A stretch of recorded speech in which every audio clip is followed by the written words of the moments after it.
Hey everyone, this is BNSFRAILNUT. Gonna make a layout update here for you guys. Actually been up to a few things here. So we'll just get right into it. First and foremost, I know in my last update video I did show that I was going to be possibly putting up some staging in this area. And as you can see, it's up.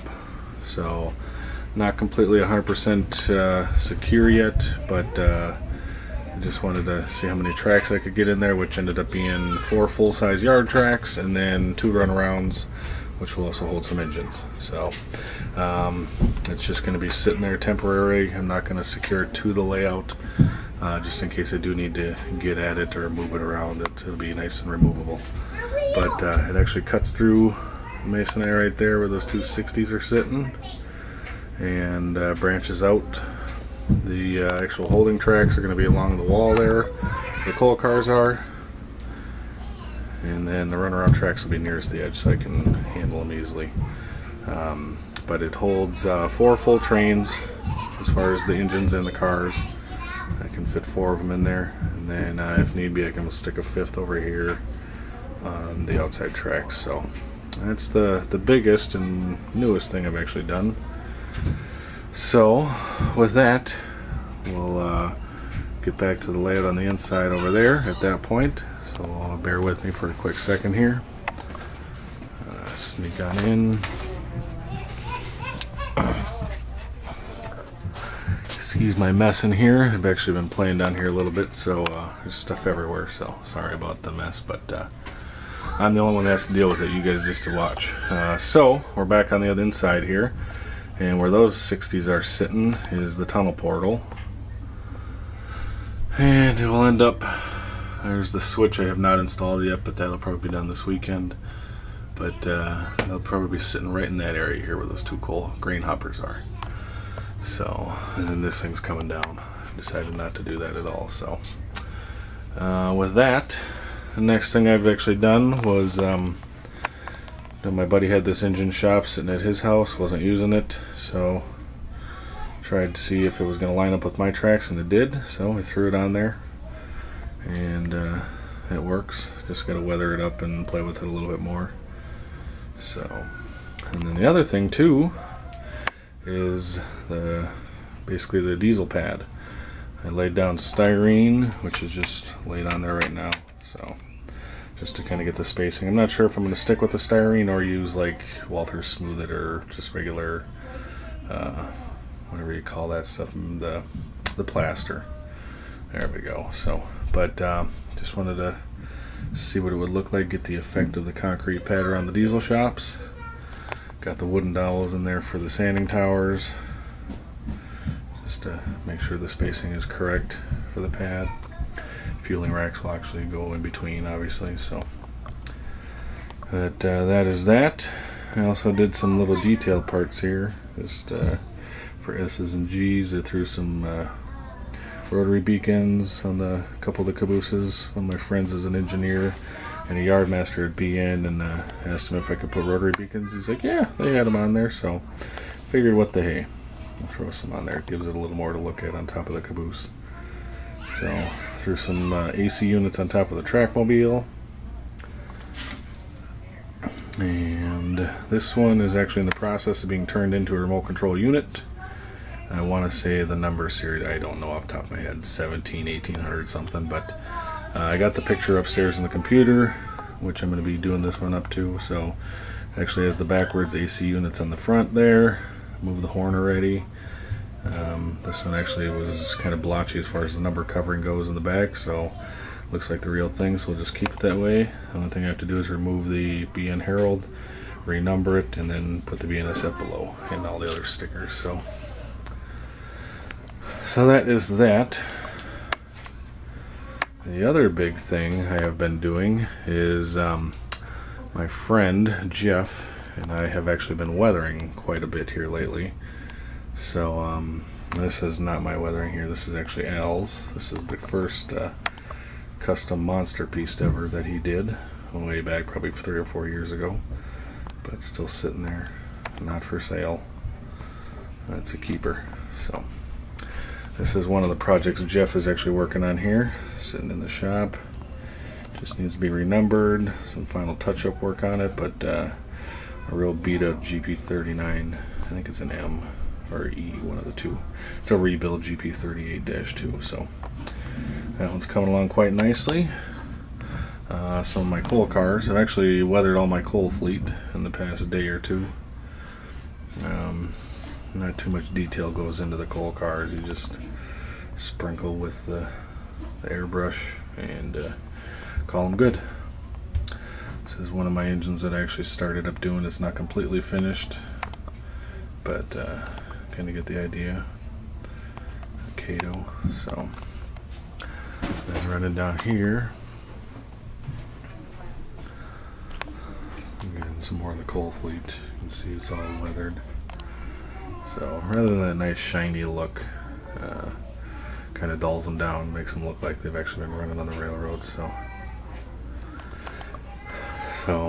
yeah, I haven't weathered for probably 6-7 years, so figured I'd get back into it, and actually have been enjoying it quite a bit here. So I plan on doing some more, and yeah, you know, let me know what you guys think of the weathering. I know it's not probably the best in the world, but I haven't been doing it for quite some time, so it's going to take me a little while to get back into it. But there's some more detail parts on that caboose.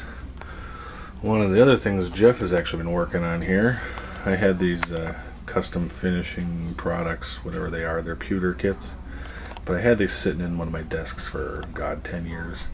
Never did any with it. He was pillaging through my stuff, found these things, and decided to do them up. And I say it's coming along quite well. Not completely 100% done yet, but a great start. So there's just going to be maintenance away equipment sitting on the flat car. And yeah, they look very, very good. So here's a couple more engines that I did. These are still not completely 100% done yet, but this one's in dire need of a bath, and some Union Pacific worker decided to clean off the numbers. So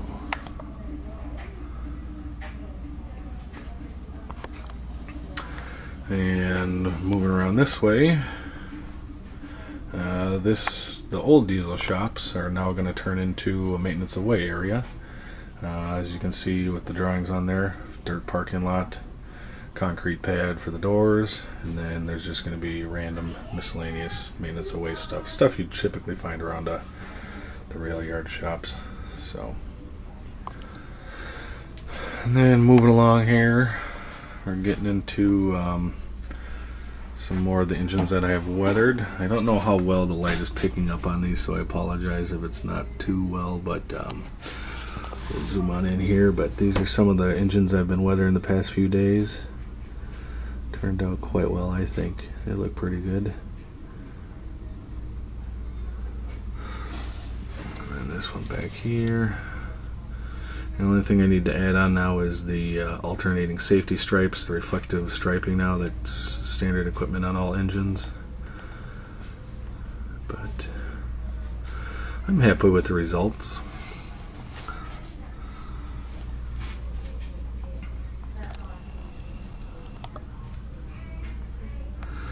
Hopefully you guys like them. This is what this one started out as. And this doesn't really do. It's actually almost a pink. I faded it down light enough where it's like a pink color on the, I don't know if you can see it on the roof.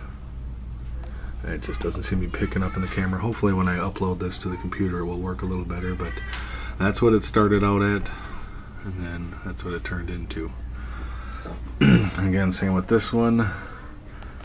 That's what that one started out at, or this one started out as, and the end result. And then these are what all the regular 70 Max started out as,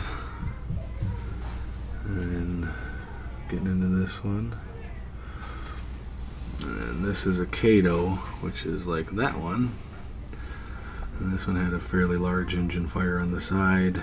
They didn't catch it in time and ended up burning the side of it pretty good.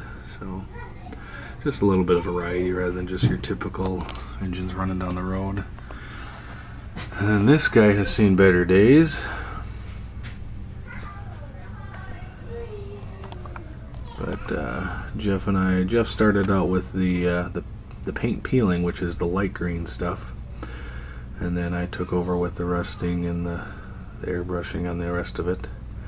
But that thing turned out extremely well, I thought. Almost 100% done, but not yet, not there yet. That's why the masking's still on the windows. But I thought that one turned out quite well. So, and then obviously in the background, I weathered up all my auto racks. Nice big cars. These were the first ones I did, so it's just kind of getting back into it. It's an easy car to start on. So.